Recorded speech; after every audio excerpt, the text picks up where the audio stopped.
Welcome into the BSN Rockies Weekly Breakdown presented by Frosted Leaf. Frosted Leaf, Denver's most innovative dispensary, has the hottest strains, no lines, no wait, and a self-paced direct shopping experience that allows a fast yet comfortable transaction without the awkwardness of a waiting room. Come check out Frosted Leaf's 3 Denver locations and download their app on both Apple or Android. I'm Allie Monroy, and with me today is BSN Rockies beat writer Drew Kreisman. Well, the Rockies fell against the Dodgers, losing their 5th straight series, and in the month of July, they were 6-19. Drew, this is one of the worst records in baseball that they've had in franchise history. What do you have to say for it? What do you think? I don't know, Allie, and I'm not sure they know what to say. There was so much that went wrong, and I think maybe the most frustrating thing about this is they've been healthy. Yeah. You can't point to a bunch of injuries or anything like that like you could in the first month of the season when they struggled a little bit, but there was some light at the end of that tunnel. There's just been individual, very bad performances at the worst possible time. Of course, most recently, Wade Davis in the last game there against the Dodgers. And, you know, with all of this going on, it's just been difficult for Rockies fans to grasp because inside of that, we've also seen some phenomenal performances. Yeah. German Marquez the other day, John Gray, fantastic. But the performances that are causing them to lose have been so dramatic and so ill-timed that I think Rockies fans are just kind of in a daze right now, out there feeling like they've taken gut punch after gut punch. Have you seen this affect the locker room or the clubhouse? I mean, yes, in subtle ways. I think they're doing the good job to say the right thing and to come every day with a positive attitude. I think in the mornings you see them, everyone's feeling good. They honestly show up every day believing they're going to win the baseball game, win the series, that their pitcher's going to give them 7 strong, that they're all going to get the big key hit, and it doesn't work that way. And so you see it start to really impact guys after the games. You can tell they're getting tired of it. Just as much as fans are frustrated, times 100 is how frustrated the players are. They didn't think the season was going to go this way.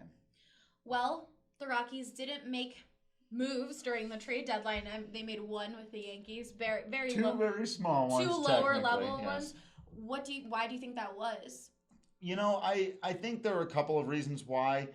First of all, I think the Rockies were getting more calls about players they really shouldn't be entertaining parting ways with. It really sounds like the Rockies were being asked about Scott Oberg and John Gray and Charlie Blackmon, and there might be arguments individually for moving each one of those guys, but I think most people out there, even the most frustrated of fans and media people, aren't quite ready to blow the whole thing up, right? Which really does mean starting with a trade of Nolan Arenado, by the way, not one of these other guys, right?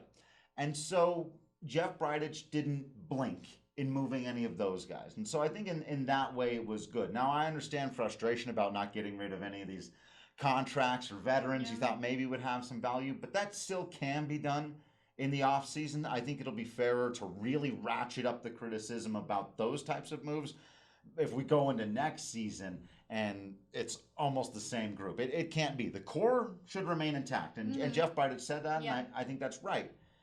But there's some work to be done around the edges. Well, the Rockies take on the San Francisco Giants for a 3-game set, starting tonight with Peter Lambert on the mound. What are a few things you'll be watching for in this series? Well, this is one of the things to look forward to as a Rockies fan down the stretch. You got a 22-year-old who's shown a ton of promise, who's going out there and becoming a major leaguer right in front of our very eyes. And it's just to watch to see him keep building on that consistency. Continue to look like you belong out there. Own it, man. Live in it. Live inside of it, Peter Lambert. And that's one of the great things to be able to watch for down the stretch as he comes into his own, maybe solidifies a spot in that rotation going into next year. And maybe if he can have 1 or 2 starts where he dominates. He's hung in there really well so far. Let's see if he can go out and shove and grab some headlines nationally. Well, German Marquez left the game on Wednesday afternoon with a full body cramping. That's how Jeff Bridich described it. Ow? Yeah. Do you have an update on that? Do you know how he's doing? Is he going to be out for a significant amount of time, or what's just a cramp, like body cramp? Yeah, it sounds like he plans to make his next start. It was just one of those that sounded awful. Yeah, he couldn't walk. Right. Oh, I thought his season was done. It looked bad, but It looks like he's going to be able to get back out there. I'll get an update when I get down there today, but I think he's going to be okay. And so that's the other thing that everyone's going to get to watch for this team down the stretch. There really are these 4 pitchers with Marquez and Lambert, like we just talked about. Freeland, we need to see what he can do. He still continues to struggle. But then with John Gray, if they can come out of this season feeling really good about those 4 guys, you can feel confident going into 2020. Well, be sure to follow all of our coverage on bsndenver.com. For Drew Kreisman, I'm Allie Monroy, BSN Denver.